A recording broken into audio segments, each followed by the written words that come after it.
Well, I'm with Sue Russell, who recently published this book, Leviathan with a Fish Hook. Now, what's interesting about this this book, Sue, is it's Christian fiction, which we don't see a lot of in this country. It's certainly not British Christian fiction. So tell us why you decided to write in that way. Well, I'm a Christian myself, so that's a pretty obvious answer. I wanted to do something that was different. This is different from the very popular genre in America. I like to think this is warts and all very realistic, the sort of thing that people might be able to identify with. Certainly not all happy endings and that sort of thing. So how does Christianity come into the book and to the story? The heroine is a Christian herself. She's a very real one, I think. She's not full of failures, fears and doubts like most of us. And she's trying to live her life from that standpoint. And things happen to her which make it quite difficult.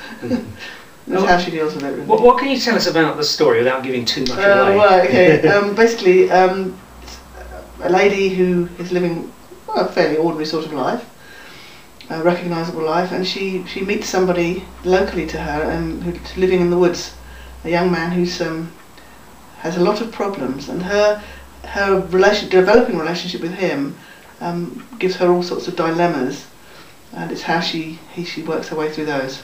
And tell us a little bit about her life, because I've read the book and she's sort of in a village and yep, she lives in a little village. She's in a church choir. She has 2 daughters, one of whom is adopted, and she's also looking after a young boy as a foster child.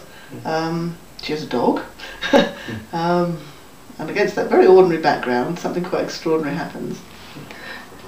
The title is quite interesting, Leviathan with a Fish Hook. Where does that come from? That's a quotation from the Bible book of Job. The idea is that Leviathan is a great sea monster, and you can't catch a great sea monster with a tiny little rod and line, and basically we have nothing but that little rod and line, and Leviathan is the great world of the physical, the spiritual, that we can't cope with on our own. I think that's the idea behind it.